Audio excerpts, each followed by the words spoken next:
Billy Graham has been in the news lately. He was sick, and then he became very weak. And at the time of this recording, he seems stronger, we're told. But of course, he's 95 years old, and he will not be with us much longer. With his name in the news brings up questions about Graham's legacy in your own life, Pastor John. Let me ask you a few things about Billy Graham. We'll start here. I've heard somewhere, thank you, Justin Taylor, that when you were young, when you were a kid, you were afraid that Billy Graham would die. It frightened you to think of the prospect. What was that fear about? It was immature. It was a little faith, oh ye of little faith, but it was real. It's strange. I can remember, I think I was about 11, and we had a back porch, and my basketball goal was fastened to the top of the back porch because the garage was under the porch, and I was standing just to the left of the basketball backboard facing the driveway where I shut buckets. And this feeling came over me. Isn't this strange? I can remember this. This feeling came over me of fear that Billy Graham might die. So that would have been 1950, 46 plus 11, 57, give or take, somewhere around there.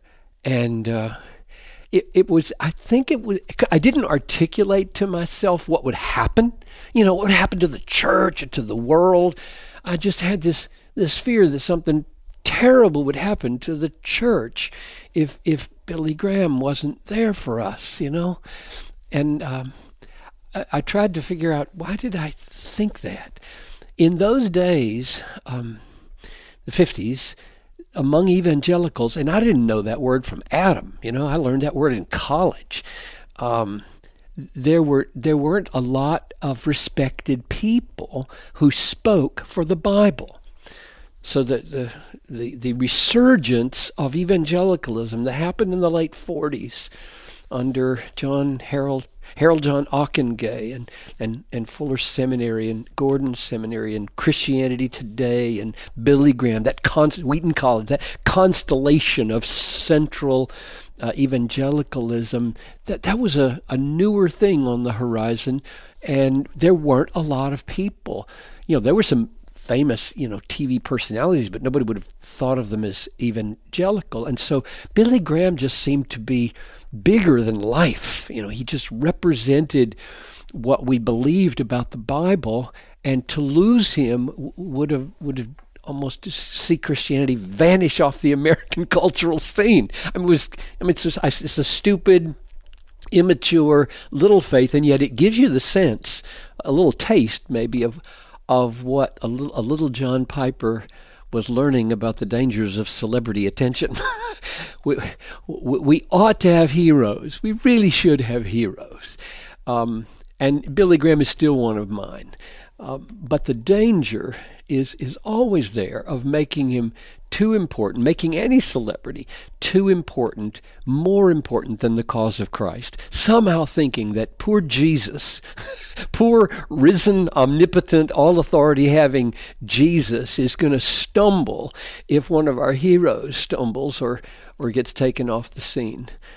No one is ever indispensable to the cause of Christ. Only Christ is indispensable. And I needed to learn that, and I didn't feel that like I should have at age 11, and I feel ashamed of that, but I'm glad God was merciful to me, and He will be to all of us, to help us grow up and realize He is everything, and all of His advocates in this world are important, but they are not indispensable. Did you ever go to any crusades, or did you ever meet Billy Graham himself? I went to the New York Crusade.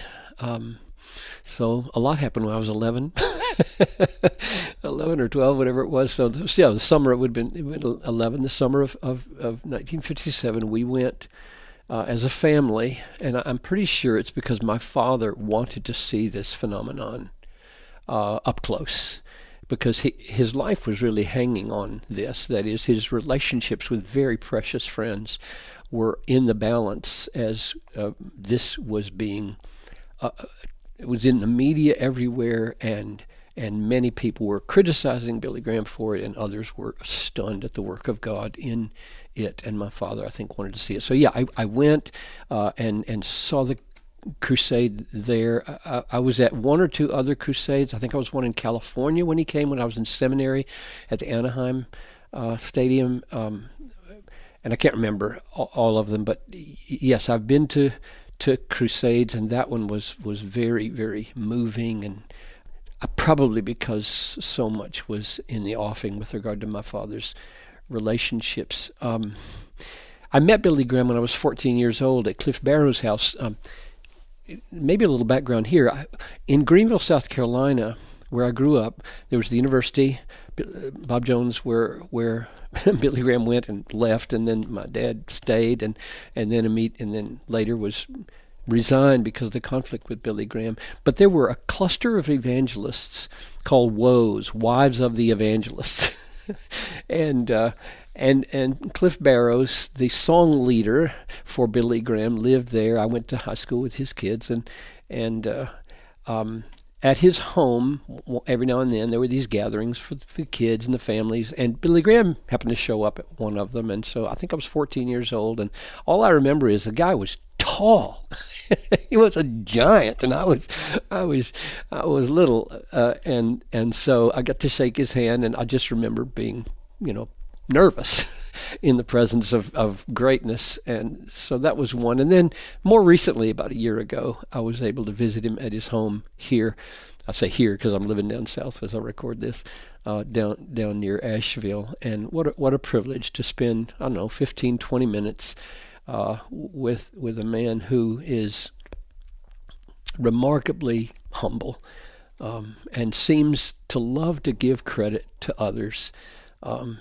He seems to very naturally speak of others rather than himself, and he speaks most endearingly of Jesus. So that was really a high point of my, if I came close to the dangers of hero worship or celebrity admiration, it would be Billy Graham, because he's been there as one all my life long, and still is, even in his ill health. So what a privilege it was to spend a few minutes with him.